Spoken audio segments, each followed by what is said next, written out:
Muy, pero que muy buenos días, compañeros, compañeras, como dicen que les va. Día 291 de Levita 365. 18 de octubre, el día de la fecha, y acá hasta el 31 de diciembre no paramos con un escrito, con una clase o con un discurso de María Duarte de Perón. Hoy, su sexta clase en la Escuela Superior Peronista.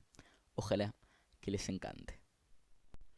Capítulo 6. Las causas del justicialismo. Volveré sobre algunas consideraciones hechas en mi clase anterior sobre el capitalismo, para luego seguir estudiando las causas del peronismo. En esta oportunidad dije que el peronismo nació para la historia, el día en que los obreros, los primeros obreros, vale decir el pueblo, se encontraron con Perón, después del 4 de junio y antes del 17 de octubre, y vieron en él la esperanza que habían perdido después de un siglo de oligarquía. Ese encuentro se realiza por primera vez el 27 de noviembre de 1943, cuando Perón decide crear la Secretaría de Trabajo y Previsión. Y deseo dejar bien claro esto por varias razones. Primero, porque yo debo enseñar la historia del peronismo, la verdadera historia, y además porque esto nos demuestra que el general Perón siguió desde el primer momento de la revolución del 4 de junio un camino distinto del que siguieron los demás hombres de la revolución. Para él, la revolución no consistía en cambiar un gobierno por otro, sino en cambiar la vida de la nación. En mi clase anterior dije que el peronismo no había nacido el 4 de junio y que aquella fecha era el telón que se levantaba sobre el escenario, donde se iba a desarrollar uno de los acontecimientos más destacables en la historia del mundo. Y lo dije muy bien, porque ustedes conocen las razones que tengo para decir que el 17 de octubre es una revolución tal que en el mundo no ha habido otra igual. No puede compararse con ninguna otra revolución que la humanidad haya realizado. La revolución del 4 de junio no tiene de peronista nada más que la proclama, porque para nosotros, lo quiero dejar bien aclarado, la verdadera revolución es la del 17 de octubre, cuando el general Perón quiso hacerse cargo del Departamento Nacional de Trabajo, le hizo llegar ese pedido al señor presidente de la República. En ese momento muchos se rieron de aquella aspiración, que consideraron una ocurrencia peregrina, pero como era la primera vez que el coronel Perón pedía algo, por eso lo nombraron. No tanto porque era la primera vez, sino porque pedía algo que ellos creían que era un puesto mediocre, sin importancia y que era cosa de locos pedir el Departamento Nacional de Trabajo. Ellos opinaban así, porque no pensaban realizar una revolución integral, sino un cambio de hombres. No pensaban como el general Perón. Entonces el coronel Perón siguió siendo ministro de guerra, por inspiración de sus compañeros, mejor dicho por imposición de los mismos, tal como lo relata el mismo general en sus memorias, que transcriben también la distinta forma de actuar de Perón en la revolución del 4 de junio con respecto a la forma en que actuaban los demás. Esto nos permite deducir que para Perón las causas de la revolución no eran las mismas que para los demás.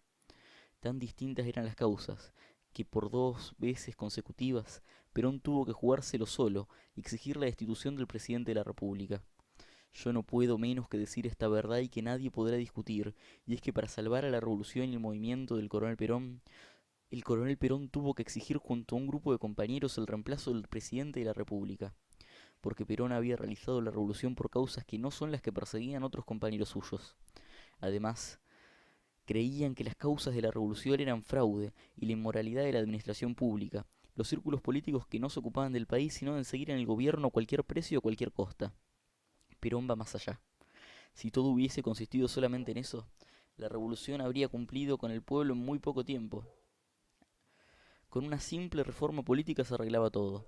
Pero eso era mirar el problema muy superficialmente, pues si bien era un problema fundamental el fraude, con que se habían engañado al pueblo por tanto tiempo, si bien era un problema serio para los gobiernos anteriores la inmoralidad administrativa, el problema más serio y el aún más agraviante para el pueblo era la explotación del hombre por el hombre, y por otra parte, la entrega constante de la patria a la potencia extranjera que pagara más.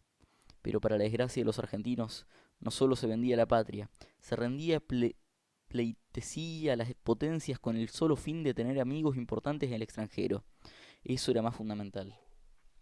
El objetivo principal era, pues, establecer la justicia social, que debía realizarse a pasos agigantados en nuestro país, atrasadísimo en legislación social. Era necesario dignificar al pueblo argentino y consolidar además la soberanía nacional, que era declamada, pero que no se practicaba ni se realizaba en la manera como la soñaban todos los argentinos de bien. Eso era lo que más preocupaba al general Perón. Pero el general Perón veía mucho más lejos. Comprendió que la guerra terminaba, que posteriormente a la guerra con los totalitarismos fascistas comenzaría el mundo, una nueva lucha entre el capitalismo y el comunismo. Eso advirtió entonces, que el capitalismo era un simple tema de explotación del hombre, era un simple sistema de explotación del hombre por el hombre, que estaba destinado a ser vencido en el mundo precisamente por eso, y además por ser imperialismo. Y advirtió también que en el único sistema que podía vencer al capitalismo en ese momento era el comunismo, también un sistema de explotación del hombre por el hombre, también un imperialismo. Es decir, que el capitalismo y el comunismo representaban dos peligros para la humanidad. Perón había comprobado también que en nuestra patria ambos imperialismos tenían ya sus puntas de lanza. El imperialismo capitalista estaba representado aquí por nuestra oligarquía, las organizaciones económicas, los monopolios internacionales, la prensa, los representantes de los imperialismos capitalistas y los partidos oligárquicos.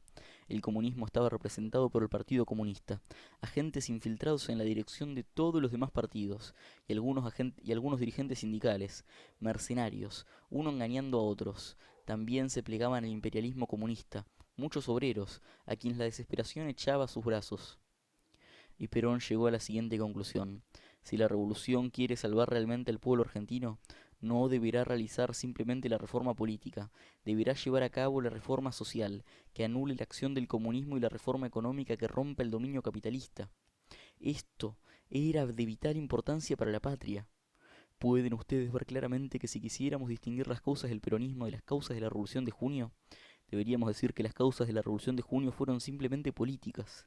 Las causas del peronismo fueron, aunque también políticas, fundamentalmente económicas, sociales y patrióticas. Ya hemos visto cómo actuó el capitalismo en su carácter de causa del peronismo.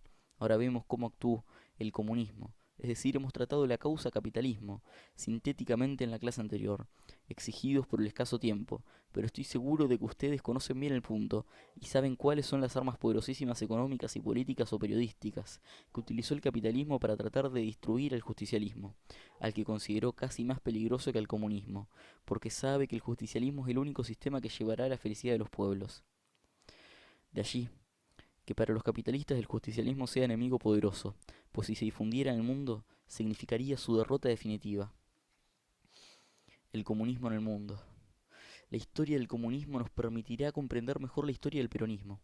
El peronismo y el comunismo se encontraron por primera vez el día que Perón decidió que debía realizarse en el país la reforma social, estableciendo al mismo tiempo que la reforma social no podía realizarse, según la reforma comunista. Piensen ustedes que si Perón, para hacer la reforma económica, tenía que mutilar el imperialismo capitalista haciendo la reforma social, quitaría al comunismo y a su correspondiente imperialismo, algo que ellos consideraban presa muy codiciada, las masas obreras. Para anular al capitalismo, Perón concibió la independencia económica y la realizó, porque lo grande de Perón es no ser un teórico sino un maestro realizador. Para anular la acción comunista, concebió la justicia social y también la realizó. Eso es lo grande de Perón. Ha salvado al país de dos fuerzas poderosísimas, que oprimían a las naciones y explotaban al hombre. Eso es lo que más le eso es lo que más le agradecerán las generaciones venideras. Nosotros tal vez por tener el privilegio de estar viviendo en la época de Perón, sí es cierto que lo comprendemos, sí es cierto que lo seguimos, que lo queremos y que lo apoyamos. No lo apreciamos en todo su valor, porque lo tenemos demasiado cerca y porque Perón es demasiado grande. Perón con el tiempo y la distancia se agrandará más aún si es posible y las generaciones venideras no terminarán de bendecirlo por haber hecho una obra tan gigantesca, no solo en bien de la clase trabajadora, sino también de todos los argentinos. Y a nosotros nos queda la responsabilidad histórica de consolidar la justicia social, o de avalarla como así también la independencia económica y la soberanía nacional. Muchas veces ha dicho el general Perón que el capitalismo es la causa del comunismo. Eso no todo el mundo lo comprende bien, sobre todo los capitalistas, pero es indudable. Una prueba de ello es que las primeras reacciones obreras de carácter comunista aparecieron en Inglaterra, cuna del capitalismo. Decir que el capitalismo nació con Marx no es una verdad absoluta. Marx solamente interpretó con una doctrina la rebeldía de los obreros explotados. Antes que él ya existía en el mundo el sentimiento de rebeldía comunista, y mucho antes de que Marx publicara el Manifiesto y el Capital, ya existían en Inglaterra sociedades secretas de trabajadores, que habían realizado las primeras revueltas obreras contra la explotación capitalista. En 1817, una sublevación de los obreros algodoneros en Manchester había sido sofocada por escuadrones de caballería. En 1824, los obreros ingleses realizaron en todas las ciudades una campaña de agitación, asómbrense ustedes, para conseguir que se acordase el derecho de votar todos los hombres mayores de edad, pensando ingenuamente que así lograrían imponerse en la Cámara de los Comunes y que se redujese la jornada de trabajo de 14 a 10 horas. Largo sería analizar toda la historia del movimiento obrero, de todo el movimiento obrero mundial antes de Marx y del comunismo. Pero lo digo para aclarar que antes de Marx, los obreros ya habían levantado su grito contra el capitalismo. El comunismo fue una forma de rebeldía proletaria, y por eso tuvo éxito. Los obreros del mundo no entendían las obras de Marx, pero seguían el grito de Marx: proletarios del mundo unidos, porque se daban cuenta de que solo unidos se salvarían de la opresión capitalista.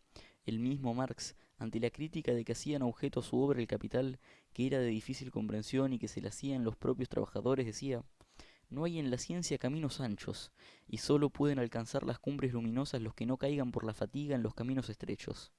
Esto está en una carta escrita por Marx a su editor del Capital. El gran éxito de Marx reside no tanto en haber escrito el Capital y el célebre manifiesto, sino en haber visto que frente al capitalismo fuerza internacional solo podía oponerse la unión de todos los obreros del mundo.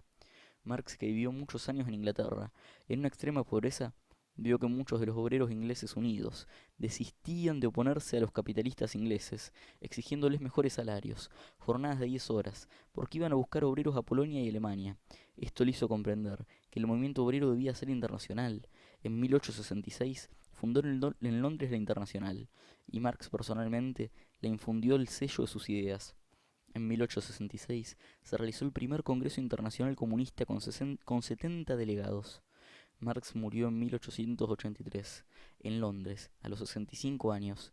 El mismo día, Engels escribió: la mejor cabeza del siglo XIX ha dejado de pensar. Desde entonces millones de hombres y de mujeres han visto en Marx una bandera. Invocando su nombre, los obreros han luchado durante un siglo contra el capitalismo. Claro, porque estaban desesperados. Yo les voy a decir por qué pasaba todo esto. Porque frente a Marx no ha habido términos medios. Solamente nosotros, que no somos capitalistas ni comunistas, que no tenemos por qué odiarlo, porque no estamos en el sector de sus enemigos, ni tenemos por qué quererlo, ni hacerlo semidios, porque no estamos en él ni es nuestra bandera, podemos analizar su obra y su figura con serena frialdad, tal vez por primera vez desde su muerte, con una gran imparcialidad. En el movimiento comunista del mundo debemos distinguir tres cosas. Primero, la figura de Marx y su doctrina. Segundo, el movimiento obrero. Tercero, el imperialismo comunista. Sobre estos tres puntos deseo dar mi opinión, porque así podré ubicar mejor el movimiento peronista en la historia. Para nosotros Marx es un compulsor. Ya dicho que vemos en él a un jefe de ruta que equivocó el camino, pero jefe al fin. En él hay dos aspectos fundamentales. Primero, el organizador y conductor del movimiento obrero internacional, y segundo, el creador de una doctrina.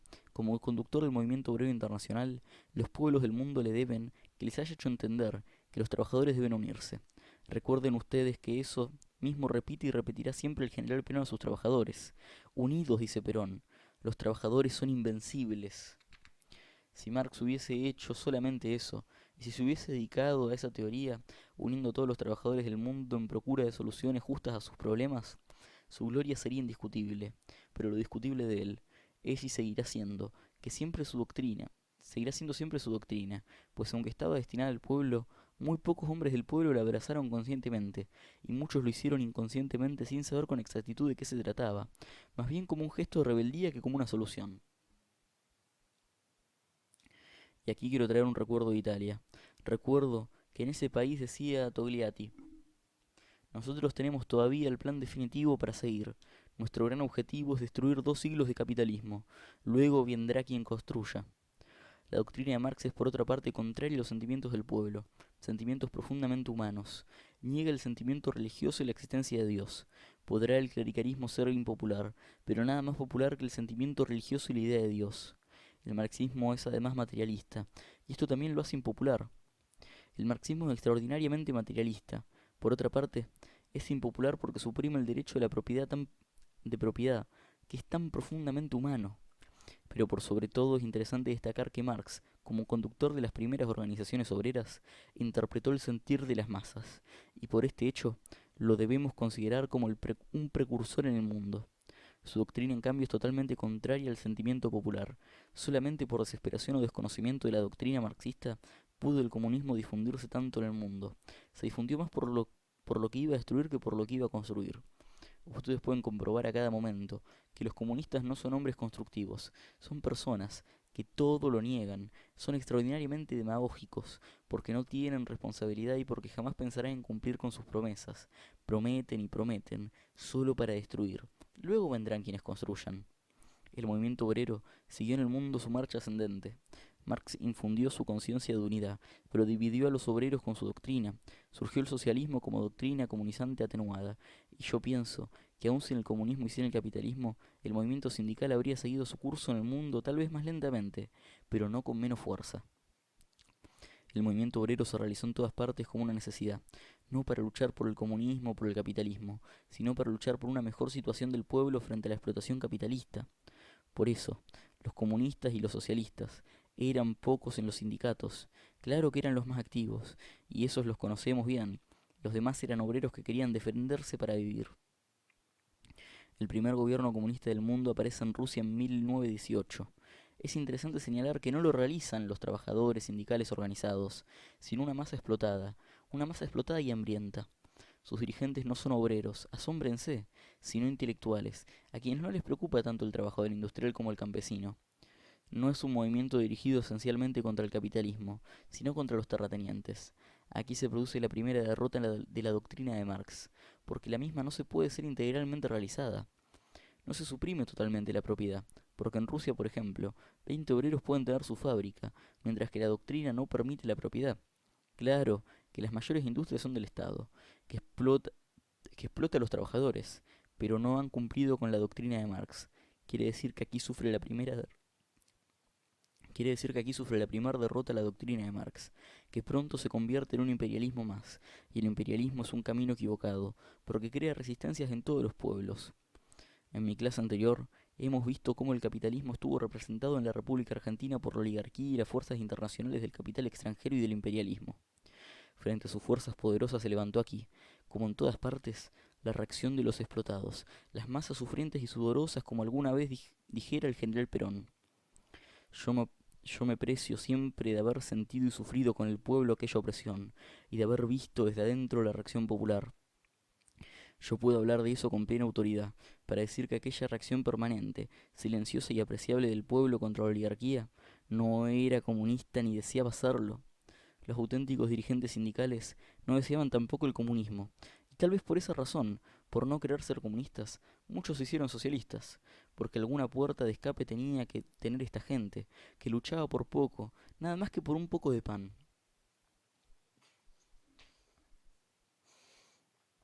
Los dirigentes nuestros se han pasado muchos años luchando por migajas y soñando con una dignidad que jamás creyeron que iba a llegar a las clases trabajadoras argentinas.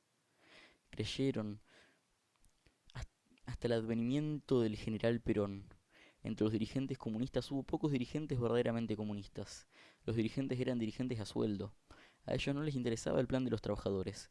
Por eso, por eso es que no hicieron lo que la masa quería. Se opusieron a Perón y siguiendo instrucciones extrañas aliaron con la oligarquía. Esto no debemos olvidarlo jamás. No se concibe que para el 24 de febrero de 1946 los comunistas, los que se llamaban dirigentes del pueblo, los mismos que los socialistas, los conservadores, los demócratas progresistas, los radicales, formasen esa tan desgraciada unión democrática, bochorno y vergüenza de todos los argentinos.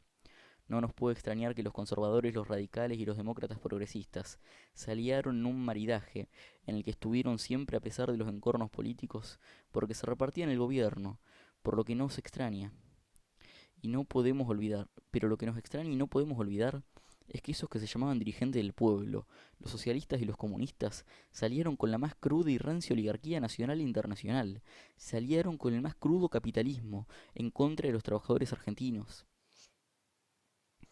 No podremos olvidar jamás que salieron para vender a la patria, para entregar el patrimonio nacional. Esto es más comprensible, porque no podemos olvidar que tanto los socialistas como los comunistas son internacionales, y no les puede interesar lo que para los argentinos y sobre todo para los peronistas es tan sagrado, la patria. Tampoco podemos pensar como ellos, que a pesar de ser unos traidores podrían haber disminuido su traición, no aliándose con las fuerzas del capital. Pero es que cuando los juegos políticos les interesan, demuestran que bajo la piel del cordero tienen alma de lobo. Eso es lo que siempre demostraron los socialistas y los comunistas en nuestra patria. Y así como salieron en 1945, lo harán cuantas veces sea necesario para poder llevar adelante sus intereses bastardos y mezquinos. Su política y su doctrina no son constructivas sino destructivas.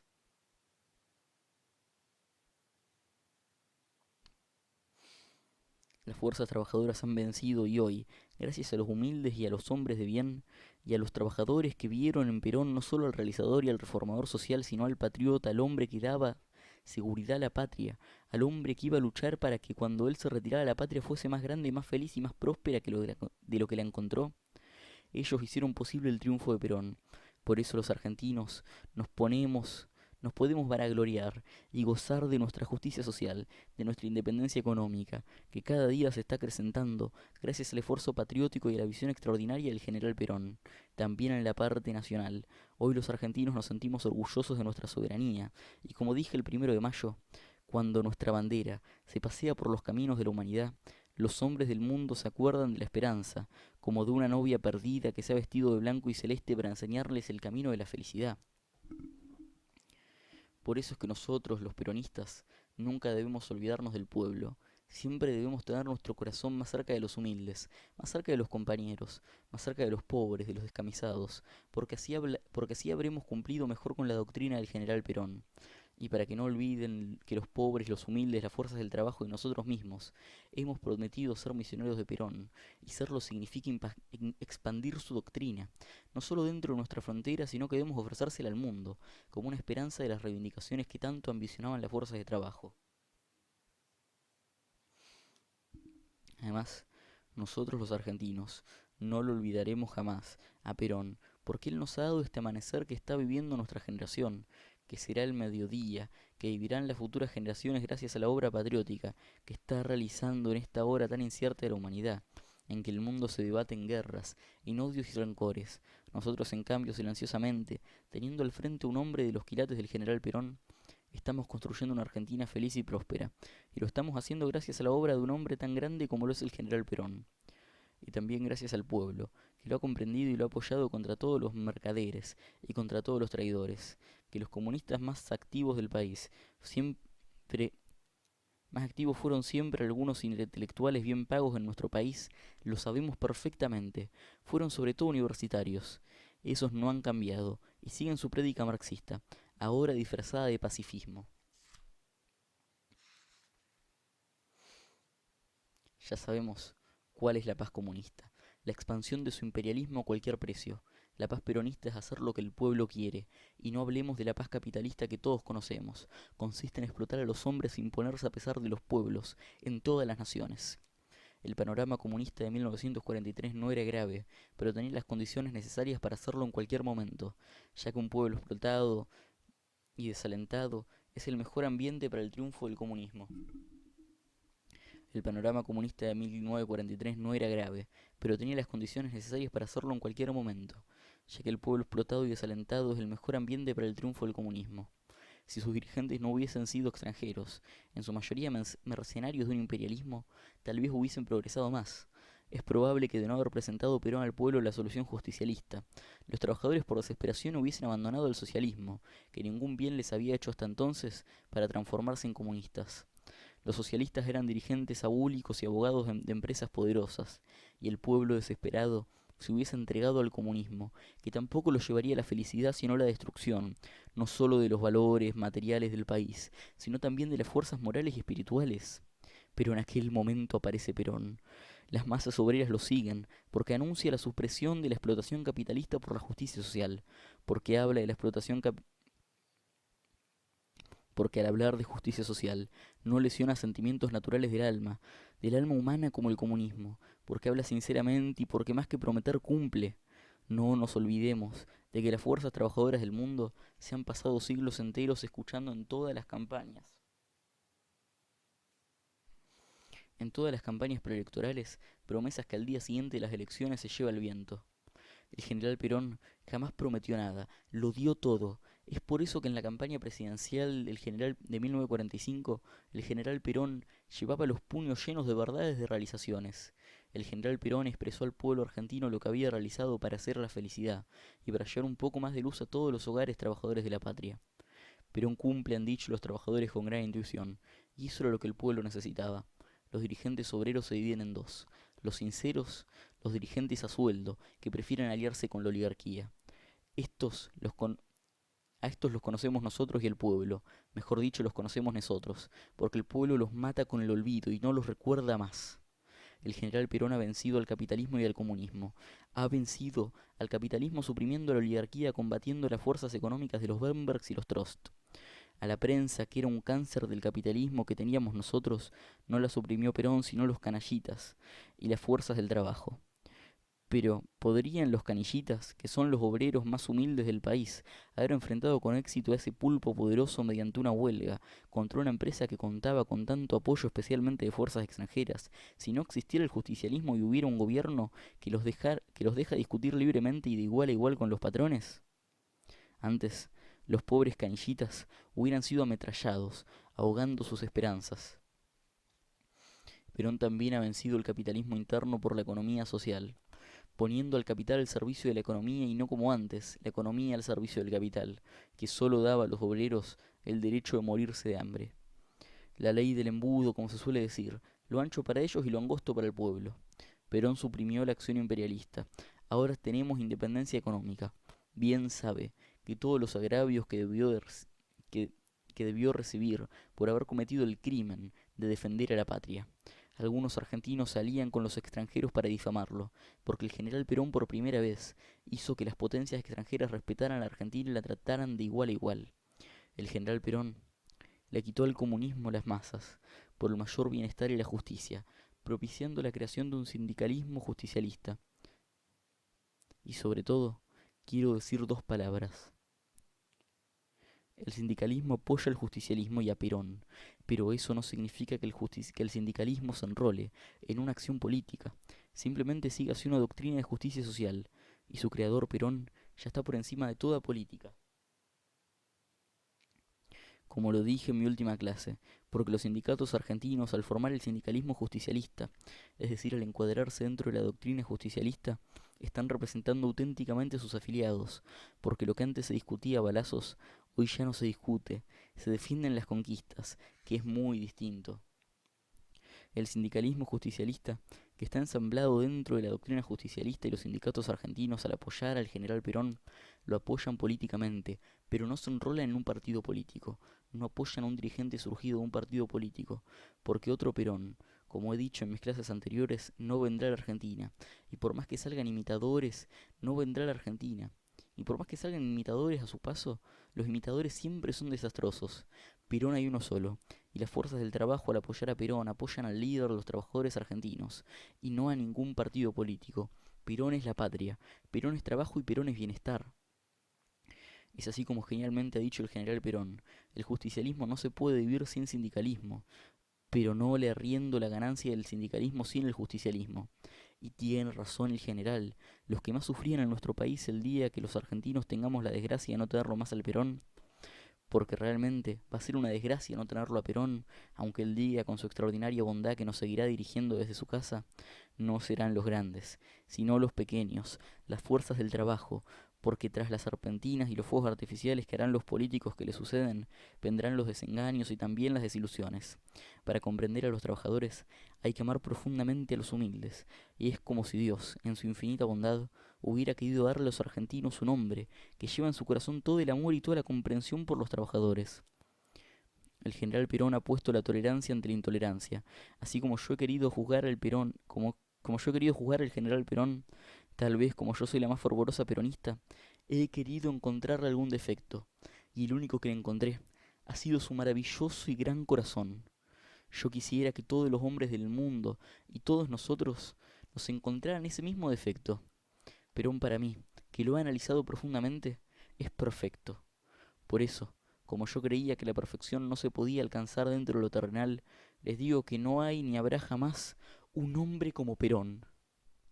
Y bueno, compañeros, compañeras, hasta que una vez más, Ojalá que les haya gustado mi de corazón que vamos a hablar de este contenido. Como siempre, agradecerles a todos y cada uno de los que nos hacen el aguante. Sea con un comentario, una suscribida, un me gusta, banca en este espacio, que le dice que no a la idea de que la política virtual tiene que ser burla, chicana barata y violencia, y eleva en cambio la idea del aprendizaje colectivo. En estos ejercicios de memoria, vemos que estos textos todavía tienen mucho para enseñarnos, y al leerlos todos los días, estamos cumpliendo con el pedido de Vita en su último 17 de octubre, el de agarrar su nombre y llevarlo como bandera hacia la victoria. Lo hicimos ayer, lo hacemos hoy y lo haremos mañana con otra clase, porque mañana es mejor. Nos vemos, compañeros.